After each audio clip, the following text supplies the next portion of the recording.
Welcome to the first episode of Dare Ye Enter the Goblin Cave. Today I have my friend Sam. Hello. That is Sam. And we are reading short stories we made today. No prompts provided. No prompts necessary. No prompts necessary. These are locally sourced, homegrown short stories. I wrote this bad boy in literally a week. I'm so proud of you. One human being besides the two of us even knows about it. So you guys are getting something really fresh, something really new. I'm excited to read it. Hear that, all three audience members? We're talking to you. All right. So, as is tradition with my podcasts, we're going to roll some dice. Oh, shit. To see who ends up reading first. But of course, we'll end up shooting the shit for a couple minutes. All right. Pick wisely. Choose odd or even. What does that mean? There were many dice in front of me. Do I pick an odd number? Pick your favorite die. I'm going to pick this nice little D20. I'm calling evens. I'm calling odds. You would. 10. 10 it is. So I suppose I'll read first. All right. Okay. So Sam. Mm-hmm. How has your week been? Oh, my week's been great. You know, I just got back from a nice little vacation. Bopped down to Texas, saw my girlfriend's family. Checked out Houston Space Center. Checked out downtown Austin. Did you dab in front of the... No? All right. So, yes. Spaceship? Story here, man. So, last year, Phoenix and I, we do our first, big road trip together. We drive down to Los Angeles. We hang out with Kylie. You know Kylie, one of the old friends from Starbucks. And we go down there, and we're trying to just find things to do to fill up the whole week. So we go to Disneyland. We go to Universal Studios. We go to the space shuttle they have on display at the Science Center across from University of Southern California.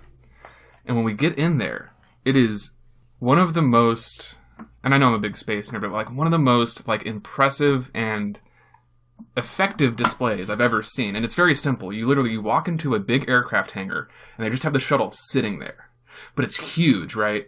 Sitting there on its wheels, it's 20 feet off, it's an easy 10, 15 feet off the ground, and then the shuttle itself is 20 feet tall and has the big tail fin. And so you walk in and you're just kind of awed by it. And what made it even more impressive was we were almost completely alone, right? We were in the middle of the day on a work week. Most people weren't there. There were a couple kids. But we're standing there at the entryway looking at this shuttle, right? Sort of like a 3/4 view of the front half of the shuttle. And I say, Phoenix, I need you to take my picture. And she takes the camera. And she was already on edge because when we were at Universal Studios, I made the guy pretending to be the Hogwarts Express conductor dab with me. Oh, shit. All right. And I run up in front of the space shuttle, and I bust the deepest dab. Nice. Dab. I can't even pronounce words. You nailed it. The deepest dab I could possibly summon. And the kids deepest are... dab you could didgeridoo. I didgeridoo it right there. Nice. And the kids were very excited. Then these were they were 13, 14-year-olds. Yeah. And they were very hyped to see a hairy 20-something man just dab in front of the space shuttle. And she takes my picture, and I put it on Twitter, and everyone loves it. Nice. Because I'm that kind of millennial. And the whole time, I'm the next time we see something like this has to just be a tradition now. I have to dab in front of every amazing piece of space hardware we encounter. So we go to Texas. We go to Houston. And the Houston Space Center has adjacent to it the, I forget the name of it, but they call it the Rocket Garden. Which is it's a collection of... Oh, they grow rockets there. Yeah, that's where they come from. Fresh Sweet. picked, yeah. Yeah, that's why I have to ship them down to Florida. No, they have all these cool rockets. They have a Mercury Redstone. They have an Apollo Little Boy. They have... in a similar hangar, but much larger, a complete Saturn V. And not a replica, a real deal. They built it for Apollo 18 or something, which of course never launched. And we go in, and I'm hyping myself up, and we get in there, and it's packed. With Asian tourists, and the kind of old men who wear hats that say Korean veteran. You're gonna say World War II. Yeah, it's a bit too old. Yeah. I don't think... They don't exist anymore, I'm sorry. Rest in peace, Grandpa. Yeah. Hey, by the way, but rest in peace, Grandpa. You served your country. We get in there, and I completely chicken out. We get some good photos of the Saturn V, and it's a super fun display, and I love walking around it. The whole thing's laid out on its side, so you get to walk the whole length of it, and the inner stages are spread out, so you can kind of get in between the stages of the rocket and look at all the inner bits. Fucking nice. It's really good, but I didn't dab, and Phoenix was on my ass the whole time of like, you're gonna fucking regret it, and I said, I'm too scared, and eventually we left. No. And I regretted it. I always tell people you should live your lives with no regrets. That's true. Because I fucked up. I didn't dab at the Saturn V. And when am I going to be in Texas again? Well, possibly next year, but I'm probably not going to go out to the space... Oh, no, if I'm in Texas again, I'm going out to the Space Center. Promise me this. Promise me right now. I promise. The next time you're there, you're going to dab twice. Twice. Once for that moment then... And once for the God. past. Oh, okay. Or, yeah, for me, whatever. Yeah, for you. For Jesus. Yeah, dab for Jesus. Hey, kids out there, dab for Jesus. Indeed. You know, they say the crucifixion was the original dab. This sort of, the move has changed. It's evolved since then. But I think it's gotten a little bit better. Yeah. Jesus was a pioneer, though. Mm-hmm. He changed things. You know what Jesus changed? I don't want to get too meta. Storytelling. Fucking nice transition. Yeah, thank you. That's true. He really kicked it up to high gear. Mm-hmm. All right. So, here on the first episode of Dare Ye Enter the Goblin Cave, we have written stories. And we're going to read them. Stories about horror and madness, thieves in the night, and sick, dank magic power. Mine has no magic in it, I should warn you now. If you need magic, listen to Gavin's and then turn it off, because mine has no magic. I believe yours has a little bit of a fantastical element, though. Something a little bit on the darker scale of magic. Perhaps. I say we find out. Perhaps it's left up to the reader's imagination. Or in this case, imagination. Fuck. Yeah, that's where the word comes from. Jesus invented it. Thanks, Jesus. And actually, it literally does, doesn't it? Yeah. Huh. Wow. Anyways, as the winner of the decidatory dice roll off that you were a part of... I was there. I confirmed the results. I'm electing you to read first. All right. I'm hyped. Without further ado, ladies and gentlemen, I present for your listening pleasure, The Visitant. Let me get a quick sip of tea before we dive in. I'm going to do some vapes really quick. Oh! You know what people on podcasts love? Oh, he did a vape dab. People love mouth noises on podcasts. I think so. You ever heard of ASMRs? Yeah, that's all mouth noise. Yeah. I mean, all talking is mouth noise. Should we do an ASMR version of this? Dude. All right. Okay, there was some ado that sort of crept in. But ladies and gentlemen, The Visitant. Look through the sliding glass doors and into the house. Do you see him there? The man in the brown shirt sitting down at his table for dinner. His name is Stuart Barrett. He lives here in this squat cookie-cutter bungalow. Any moment now, his wife should be coming through the kitchen door. You can just see it there to the right. And there she is, right on time. It looks like tonight's dinner is roast beef with a side of green salad. A pleasant meal, if not to my own personal taste. She places the meal on the table, just like always, and he looks up and smiles and says something inaudible. Good old Stuart and Stephanie, a model of suburban bliss. Of course, Jessica, the daughter, is still in her room. It usually takes a couple of shouts from her mother to bring her out, but eventually she comes, just like every night. Oh, Jessica. She's slender and pretty, like her mother. But she's pouting as she sits at the table and is served her food. I'd write it off as a typical teenage fit, but this time Stephanie looks strained, like she wants to reach out to Jessica, but just doesn't know how. It's unusual. Stuart doesn't seem to notice. I see Stephanie's mouth move as if she's saying something, but as I'm hiding behind the bushes in the rear of the garden, I'm simply too far away to hear what. But I can tell that very suddenly the mood of the table has changed. Jessica is staring straight down at her plate. Stuart, typically detached from the dinner-time conversation, looks up from eating, and he says something to Jessica as well. Jessica slams her utensils down. She's angry about something, and I can see her beginning to shout. Stephanie raises her voice back, while Stuart makes a deferential hand gesture. Jessica gets him from her seat, wiping tears from her eyes. She says something once more, and then runs back to her room, slamming the door behind her loud enough for me to hear. Stephanie yells something after her while gesturing with her hand, only to futilely turn to Stuart, as if to ask why he wouldn't back her up. Stuart says something, apparently placative, and goes back to eating. Stephanie sits back down and places her head in her hands. Each night these scenes play out for me like little personal dramas. Of course, I'm never an actor in them, simply the audience. A pale shape hunched in the shadows of the hedgerow, catching glimpses of the lives of others when and where I can. But only in brief. I can't stay out in the open air for too long, you see. It dries out my skin and makes it start to flake and crack. After a while, I must retreat to my true domain, the sewers. Down there beneath the streets, I have lived for longer than I can truly remember. By and large, it's not a bad living, though. I've adjusted to the environment quite nicely. The putrid waters have a way of soothing my skin, and the wasteful suburbanites above provide me with more than enough scraps of nourishment to get by. But right now, I'm still crouched in the shadows of the Barrett's backyard. In the cool fall air, I can fare a little better, but nevertheless, my skin is starting to itch. It's time for me to head home. Quietly, I work my way back to the loose board in the fence, and passing through it, I find myself on the cusp of a familiar line of trees. I walk a small path worn by my own 2 feet, back to a forgotten storm drain. I don't bother to be careful back here, no one but me has been out here for years. I pull the grate off of the drain, and though it's narrow, I squeeze myself back into my home. The air down here is pungent and humid. It suits me. I find a deep pool, and slide myself into it while I reflect on the evening's events. There was a time once when I'd pay visit to other houses on the block. I'd watch as the inhabitants came and went, fought and made up, and lived their lives.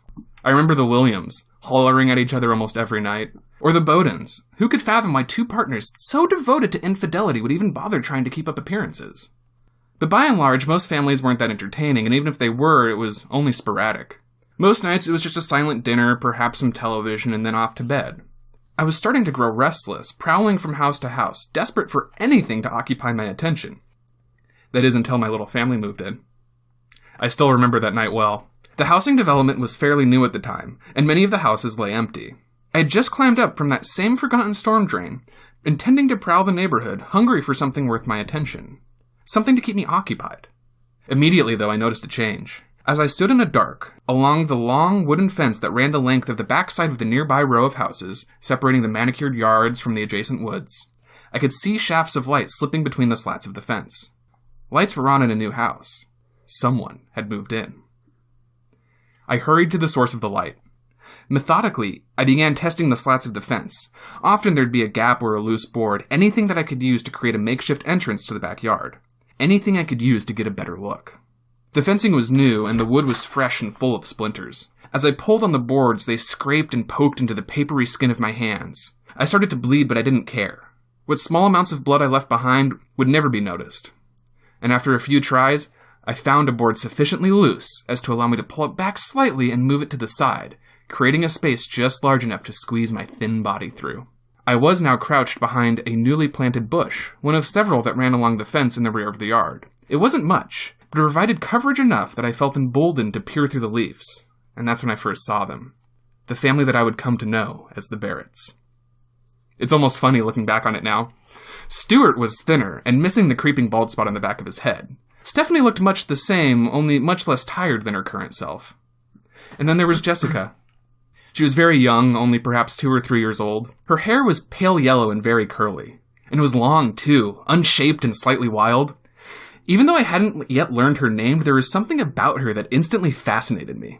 In her tiny frame, she somehow carried with her an energy and a purity that challenged the mundanity and selfishness I had seen in the homes I'd observed before. I stayed crouched in the shadows of the backyard for a very long time, completely enraptured. I watched through that big sliding glass door, with no blinds or curtains to obstruct my view, as she ran circles around her parents as they moved boxes in and out of the space that would become their dining room. She didn't care that it was late or that they were exhausted. She was precocious. She was absolutely unlike anything I had ever seen before. It was a warm summer night, and the dry heat of the air was causing my skin to flake and crack. But I didn't care. I couldn't take my eyes off of her. After about an hour of unpacking and moving things around, her parents scooped her up into their arms and carried her off, presumably to be put to bed. The lights in the house flicked out, and in turn I returned to my own dwelling beneath the streets, carefully replacing the dislodged fence board as I left, feeling more alive than I had felt in years. She began to dominate my thoughts. In short order, the Barretts' home became the only place that I visited at night.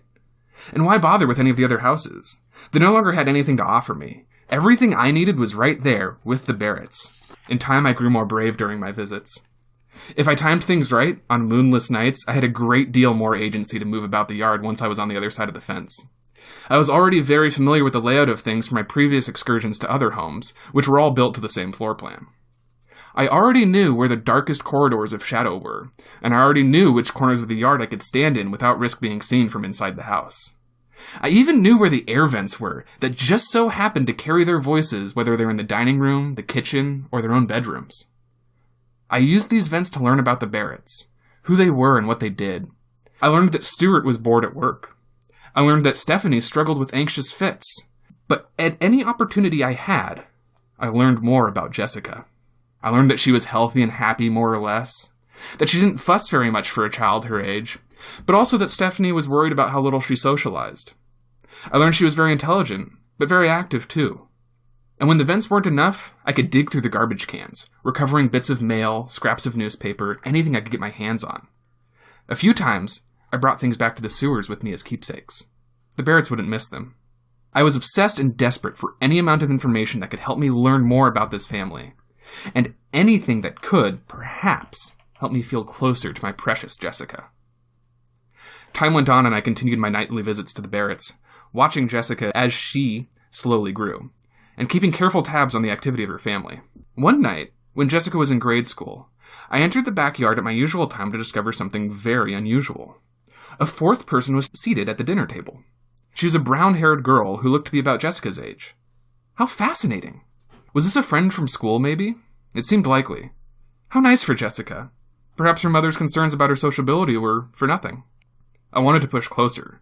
Maybe even get to one of the air vents so I could enjoy their conversation. But with the lights from the dining room illuminating much of the backyard, I had no way of doing so. So I satisfied myself with waiting and watching. Jessica and her friend seemed to be having fun, and Stephanie and Stuart were doing a good job of playing the role of gracious host. After a short while, dinner was done and Jessica left the room with her friend as her parents began to clean up.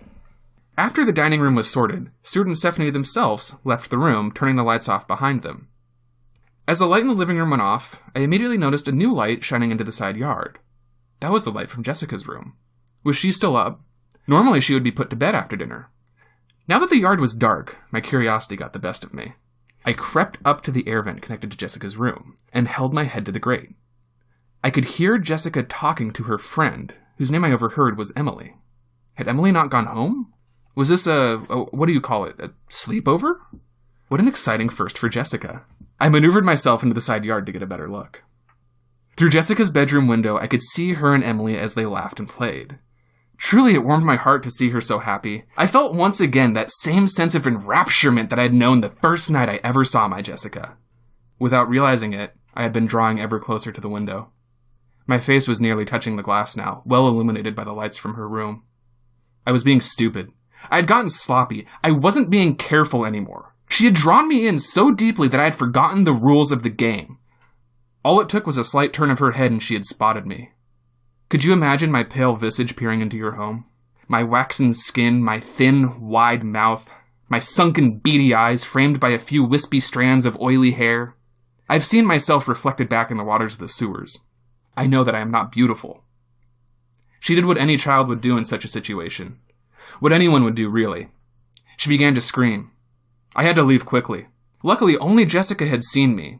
This could easily be dismissed as a childhood flight of fancy, but only if I could make a clean escape.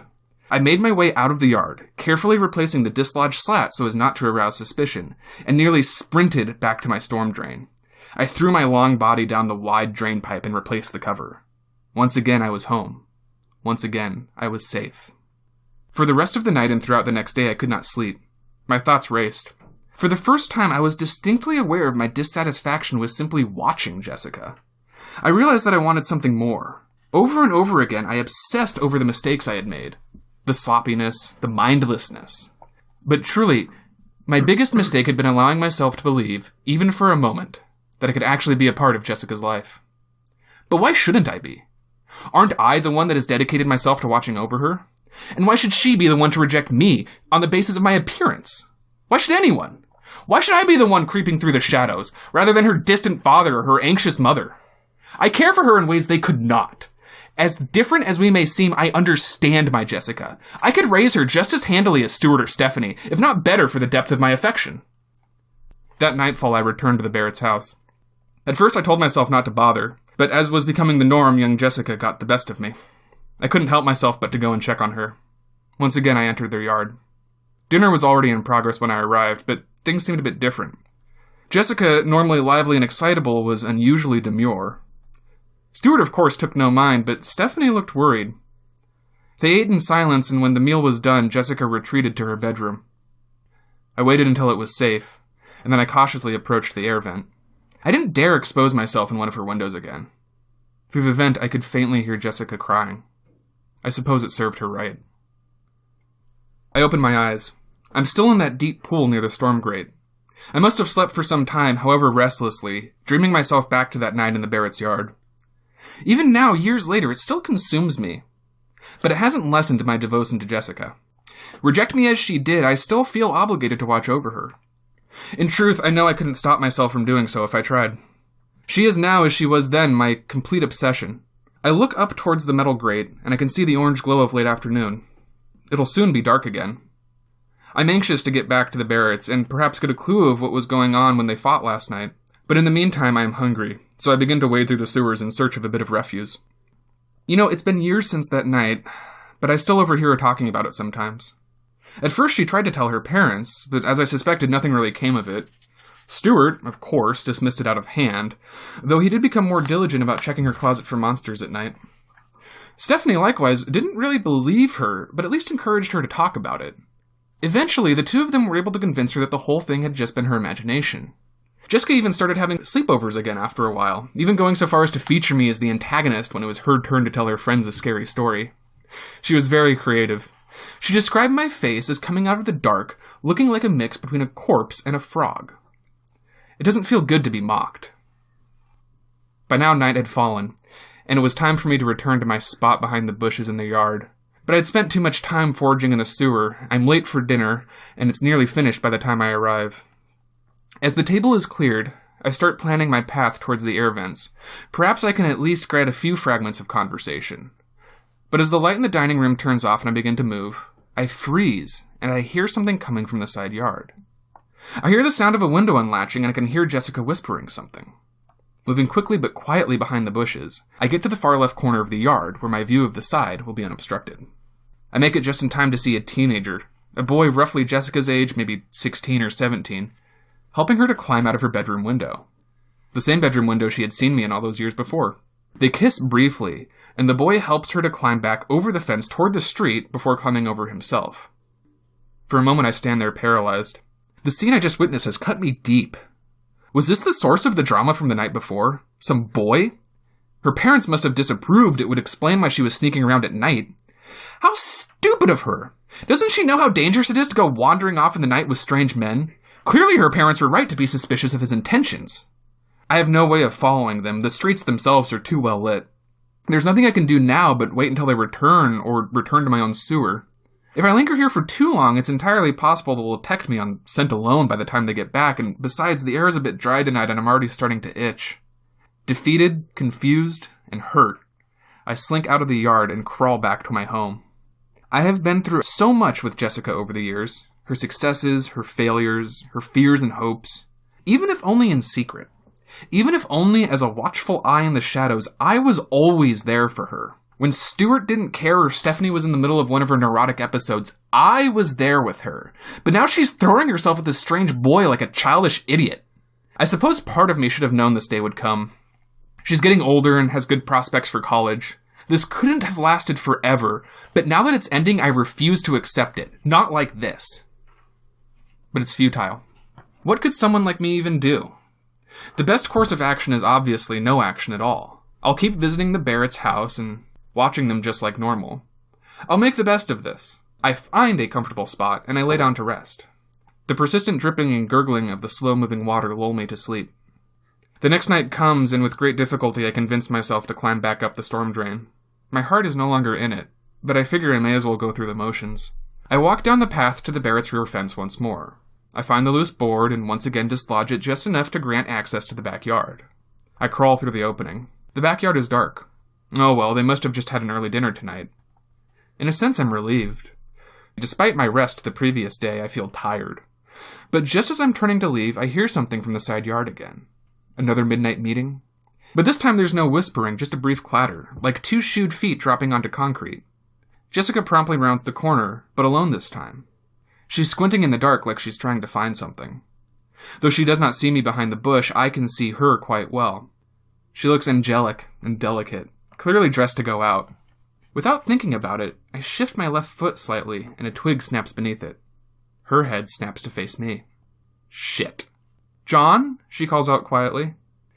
She doesn't seem scared, more likely she just doesn't want to wake her parents. You're late, she laughs. You were supposed to be here at 8. I was getting worried. She takes a step towards me. Clearly she can just about make out something crouched behind the bush, but can't tell who or what it is yet. I'm completely out of options. There's just enough moonlight in the yard that she'd see me if I made a break for the fence. My heart is racing. I'm paralyzed. All I can do is wait. She's drawing very close now. John, did you step in something? You smell off. And just then, a stiff breeze shifts the branch covering my face and our eyes meet. I can see the terror crawl over her face as she instantly recognizes who it was behind the bush. Suddenly, I'm back at the night in her window when she saw me for the first time. Suddenly, I'm filled with the same rage and shame and humiliation that I felt then. I have devoted my life to this woman. I know everything about her, and she doesn't even know I exist. I have cared for her, yet she cannot even bear to look at me. I barely even realize that I'm now standing over her. She starts to scream, but I can hardly hear it. In a flash, my hands are at her throat. This stupid, selfish girl who'd rather run around at night with some boy, reject a lifetime of commitment, who would be so weak and vain as to fear me for my appearance. I was a fool. I was wrong to love her for so long. She did not deserve it, and in truth, I hate her. She's no different than anyone else in this miserable neighborhood. I hate who she is, and I hate what she represents. The delicate skin of my fingers is cracking and rubbing away with the force I'm applying to her neck. She's struggling hard and clawing at my face and wrists, and though I can see my blood running down my arms and chest, I'm not bothered by it. I'm lifting her off the ground now. She's trying to kick me, but I can feel her growing weak. I look at her face, beet red with asphyxia. Her eyes are clamped shut and her lips are pulled back in a terrible grimace. Even now, she mocks me. She won't even look at me. She wants me to know how truly revolting she thinks I am. With all of my strength, I slam her against the ground, and with a loud crack, her head makes contact with the edge of the concrete patio. Just then, the lights in the dining room flick on, and I can see Jessica's body bathed in their yellow glow. She's gone silent and is no longer resisting me. In fact, she's not moving at all. Her neck is a half-crushed mess of bruises, painted red with the blood from my palms. Her face is relaxed now, but its color is quickly draining as a pool of blood starts to form around it on the faux tiled floor of the patio. I look up to see Stephanie standing in the frame of the sliding glass door. I'm not sure she realizes what she's looking at. Her face is a mixture of terror and confusion. And then realization sets in. She screams as I let go of her daughter's body and run back towards my hole in the fence. Before I know it, I'm back down my storm drain, letting the putrid waters of the sewer soothe my wounds. I wonder if Stephanie remembers Jessica telling her about me. I wonder if she remembers convincing Jessica that I wasn't real, that I wasn't anything to be worried about. And I wonder if she thought about that when she saw me in the backyard, bloodied and crouching over her dear, sweet daughter. I can hear the sirens of police cars above me now. I'm not worried. Even assuming Stephanie is foolish enough to tell them what she truly saw, what are the chances of them believing her? I'm entirely unlike anything any of them has ever seen before. They'll sooner write it off as female hysterics than believe a creature like me exists. No, this'll probably get pinned on that boyfriend of Jessica's, whatever his name was. A violent boyfriend, especially one that the parents already disapproved of, is a much easier pill for society to swallow. Stephanie will know the truth, of course, but in time maybe she too will convince herself that I was just a figment of her imagination, a phantasm imposed on her psyche as she struggled to deal with the scene she was taking in. That said, this neighborhood is now ruined for me. Even with my scapegoat, there will still be rumors. People will be leaving their lights on, looking twice in the shadows, checking to see if that figure moving in their peripheral vision was just their imagination after all. It won't be safe for me any longer. Any more sightings and I'll become a local legend. Luckily for me, these sewer tunnels stretch for miles. I can just slip away and follow the flow of water to some new town with a new neighborhood full of new families. And maybe, just maybe, I'll find someone more deserving of my devotion than Jessica ever was. Oh my god. Someone like you, listener.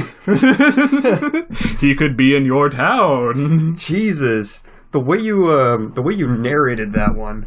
Uh-huh. Like, it was first person. You were behind this creature the whole time. And you gave him such like an energy. Such like a happy, interesting energy.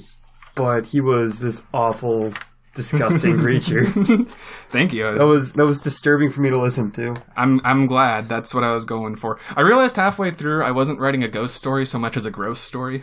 Yeah. That was beautiful, man. I appreciate that. Well, thank you so much. I had a lot of fun writing it. All right. One swig. Knock him dead. Yeah. Well done, though. Well done. Oh, thank you. Fade in. The celestial and omnipresent third eye of the reader opens to see night. Night far above a vaguely peanut-shaped landmass. There you dip low, rushing through clouds and cold, disturbing an aerial formation of blue songbirds. Did they see you? No. Perhaps they simply reacted to the shifting of the wind. Down below you is the great and bustling city of Moon Lake. In the large stone manor, on naught but the most lofty of hills, is the governor's house. You peer in through the upper window. Through the yellow candlelight you see Mayor Ferredin. He was sitting in his office chair. He was a portly man, with a big, honest grin and a sparse black beard. He poured himself a third glass of fortified Goblin wine, then spoke to his secretary. "Any news of the caravan?" "Yes, sire. They will arrive in just a few hours." "Then we must act quickly. Did you send an envoy with my offer?" "Yes, sire. But the mages declined. They say all the gold you offer is meaningless to the eyes of their mage god." "But I offer them 1,000 bloody currency for that dusty tome." "I know, sire. I even offered an additional 500 for my own to sweeten the—" "I did not hire you to interfere with negotiations. Know your place, peasant," Ferredin interrupted. The secretary mumbled with a meek, "Yes, sire." The secretary was a tall and thin man, with a pale and hollow face, had about as much spine as a jellyfish and none of the charm. Mayor Ferredin drummed his fingers on the half-empty bottle while dredging his wretched mind for answers. Moon Lake City was a hive of activity, from the tall buildings stretching out into the shallow waters to the marketplaces in the highlands. It was always active. Even in the dead of night, the lights from all the taverns was more than enough to find your way through the city. One such tavern was the Slammin' Salmon, a rough scene to say the least. Here, the Brotherhood of Nicken, TM, operated in the open. These men were professional thieves. They would steal anything from purses and coin sacks to horses and rare gems, including an election at one time. There was one rogue among them, a goblin man named Verdi. He was a thief, with a drug addiction and ambition to match. He would steal anything and everything, even your heart, if you gave him a chance. He was short, though, a mere 1 foot and 9 inches tall, with a big crooked nose and 2 gleaming yellow marbles for eyes. And on this night, he was at the Slammin' Salmon, looking for the next easy target or high-paying job to walk through that door. Here you zoom in on the stained and well-battered door. It is pushed open by the mayor, trying in vain to disguise himself with a cloak 3 sizes too small, and his hauntingly rat-like servant. They paused a moment after they entered to look around, while Verdi eyed them and sipped from a tankard that was oh so slightly larger than his head. The 2 noblemen, noble in quotations, spotted the goblin, sitting at the table marked Brotherhood of Nicken Table, TM, and made their way over. "So, I've never done this before," said the servant. "That's what your mom said when Verdi fucked her," said the goblin. "Enough. We need your expert services," the mayor said discreetly as he could. "You need Verdi to fuck his mom?" the goblin said inquisitively. "No, you fool. We need you to—" The servant was cut off. Not so loud, boy. The mayor shushed the lad. Secrecy, he continued, tapping his nose twice and giving the servant a sly wink. You need Verdi to steal some shit? The goblin explained with a horrendous and sardonic grin that only a magic goblin man could muster. The mayor looked around nervously and began to stand up. Come on, it is obvious he is not serious. No, come back. Just tell Verdi what you want and how much you are paying. The mayor secretively relayed details of the book and the promise to pay the goblin 700 currency for it, conveniently leaving out the fact that it be guarded by an order of dark magi. The goblin agreed, and they paid him 50 coins up front. Verdi stepped under the table and was gone within seconds, out chasing his mark. Then the mayor and the servant walked over to a representative of Boys Who Stab, the local assassin clique, and grinned evilly, paying the man a full 200 currency.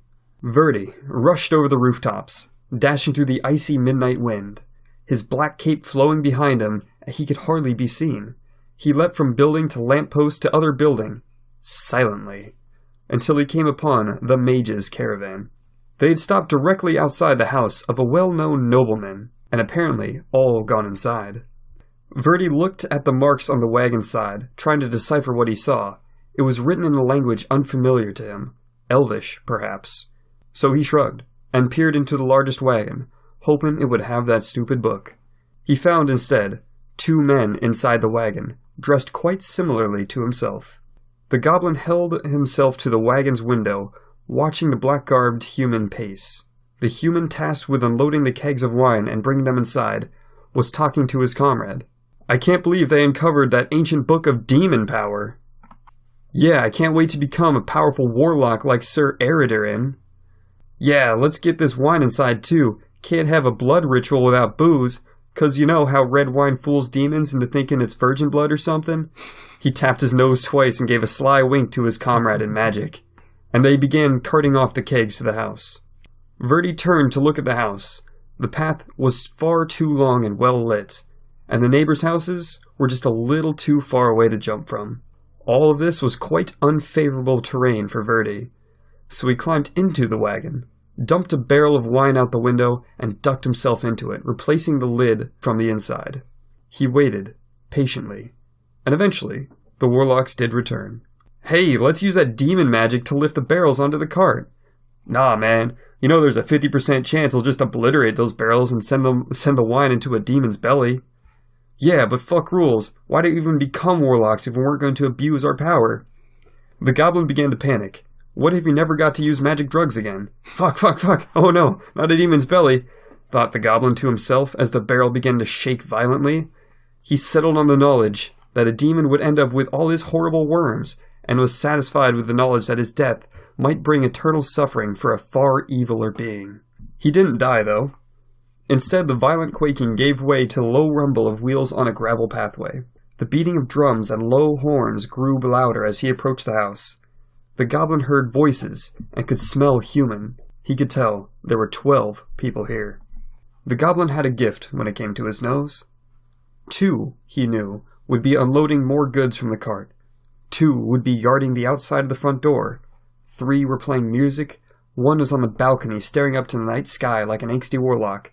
3 were gathered together in the foyer next to the wine casks, and 1 was all by his lonesome, somewhere deeper in the house. The goblin thought that the lone warlock would be his best bet. Once the 2 irresponsible cartwheelers placed the cask with the others and left, Verdi saw his chance. He cracked open the back of the barrel cask and slithered out. Once free the barrel's moist confines, he slinked behind a table, hiding in the shadows cast by the warlock's own candles. They each held a candle in one hand, and talked together about the demon book and other warlock things. If Verdi had known it was warlocks, he would have charged double. But nonetheless, he was in and he was going to get that book. He snuck under the table, and crawled right under the chair where the warlocks were sitting, then let out a silent, but nasty, goblin fart, causing a scene as the warlocks covered their faces and gagged. Verdi slipped away into the darkened halls. We both had smelly little stealth experts. Huh. Yeah. That is quite an observation. We totally did. Yeah. Verdi slipped away into one of the darkened halls. It was lined with all manner of alchemy books and magic books, and books in Spanish or something else he couldn't read. On the shelves were sweet demon runes and a human skull covered in red claw marks. Verdi was getting lost, thinking about which book. But then he sensed the lone warlock in a room up ahead and to the left. Verdi quietly scuttled along the ground till he came to the room where the warlock sat, cross-legged, floating just a few inches above his bed, meditating. The book was on an altar at the foot of his bed. Verdi had closed in, crawling up close to the altar. Closer and closer he crept, till one slimy goblin hand reached out for the book. But before he could grab it, the warlock dropped to the bed and gasped for air. The goblin quickly scurried off, his little heart beating so fucking fast. The warlock collected himself, and the book, and strutted out to the main hall. Fuck, no, fuck, the goblin thought to himself. He had to think fast, so he dashed under the warlock's flowing cloak, and kept pace, walking grapevine style between his legs, and carefully dodging the warlock's evil balls, which bobbed up and down with each step. Eventually the warlock stepped up some stairs to the pedestal in the lobby. Verdi could smell all the other warlocks had gathered and began toasting with wine. The owner of the cloak Verdi was hiding under spoke. "Time to get some more dank powers!" Everyone cheered. "Woo! Like tricking girls into wanting to kiss us with our bad magic." I'm sorry. Everyone cheered again. "And making cool rings with smoke magic." Everyone cheered again. "And mind controlling everyone in the city to elect me mayor." Everyone cheered a fourth time. Sir Erdogan, the warlock, plopped the magic book down on the pedestal and began speaking more about the evil shit he was going to do with it.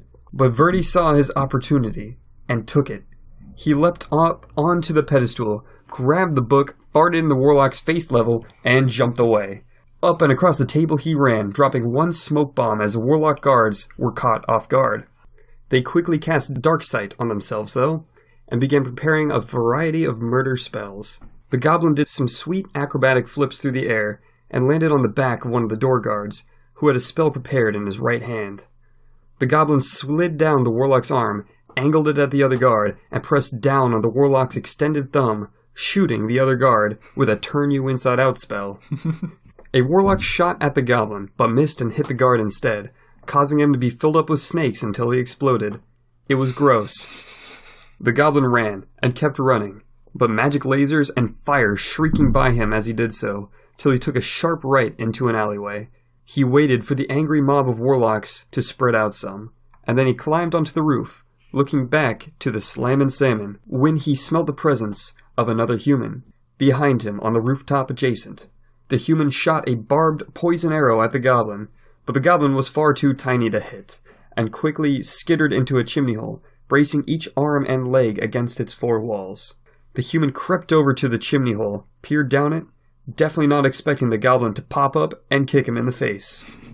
The assassin staggered backwards in pain and fell off the roof. The goblin went to check if there was body he could loot, but found none. So he decided to hightail it to the tavern. He came in through the doors to find his table empty. He went and sat down, his drink still there, and as he went for a victory swig, 3 tall humans, clad in armor, clad again in incognito brown robes, pulled out their swords and pointed them at the goblin. "Stop right there, you little stinker. We got you red-handed." The goblin looked around, seeing all manner of undercover guardsmen. The guard captain, a tall man with a thick jaw and nasty scar across his right eye that went down and connected to the corner of his mouth, his sparse gray hair pulled out of his good eye, spoke. "We got a report that a thief's been stealing books, so we gotta confiscate that and your weapons, and you're coming with us."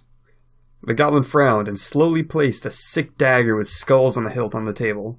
The captain said, "All your weapons." The goblin rolled his eyes and placed 2 more small daggers on the table, then gave a dumb look to the guard, who then grabbed the goblin by the ankles and shook him over the table until 8 more small daggers, a grappling hook, a meat cleaver, a few smoke bombs, and a picture of the servant's mom in a heart-shaped locket fell from a variety of secret pouches and such. Then the book. The guards packed it all into a bag and began escorting the little figure to the dungeon, his hand shackles with shackles specially designed for orphan children. The goblin trudged along, loudly exclaiming his discomfort, when from the shadows the warlocks had caught up. They came forth from an alleyway in front and behind the arresting train. The leader spoke. "Give us back the book. It's ours," and flexed his wizard muscles. "Sorry, bud, but that's evidence, and the law says we gotta..." The warlock cut him off by firing a laser into the captain, melting a portion of his armor with demon acid. And soon there was an all-out battle. Warlocks were fucking firing dope low-level magic at the guards, like fireballs at snakes till you explode curse. It's my favorite curse. Yeah.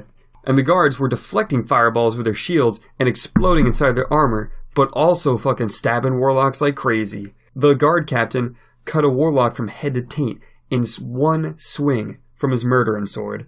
The goblin easily slipped free from those shackles and approached the pile of snakes and armor that all his swag was in.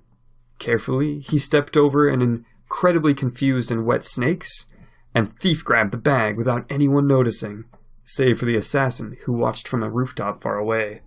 The goblin sneaks out into the city with the assassin hot on his tail.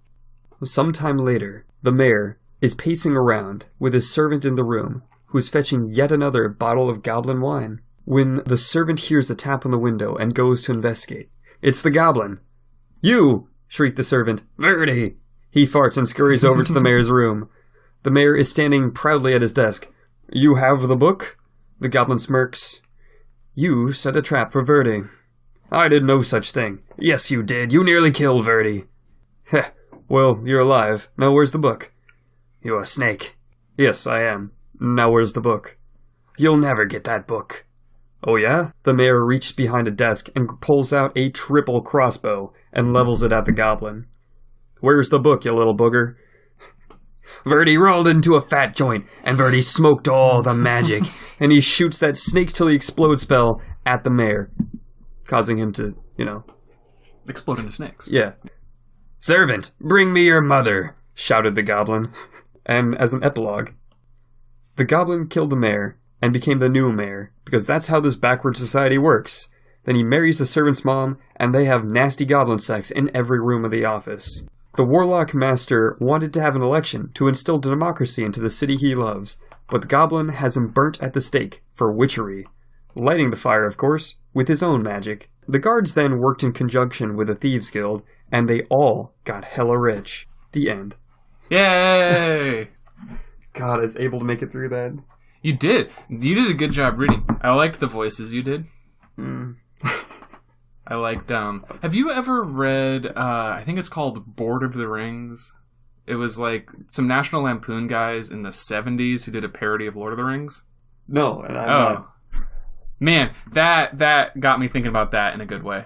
I love me some comedy fantasy. Hey, this is your homework, listeners. Go find yourself a copy of Board of the Rings and give it a read, because it's fun.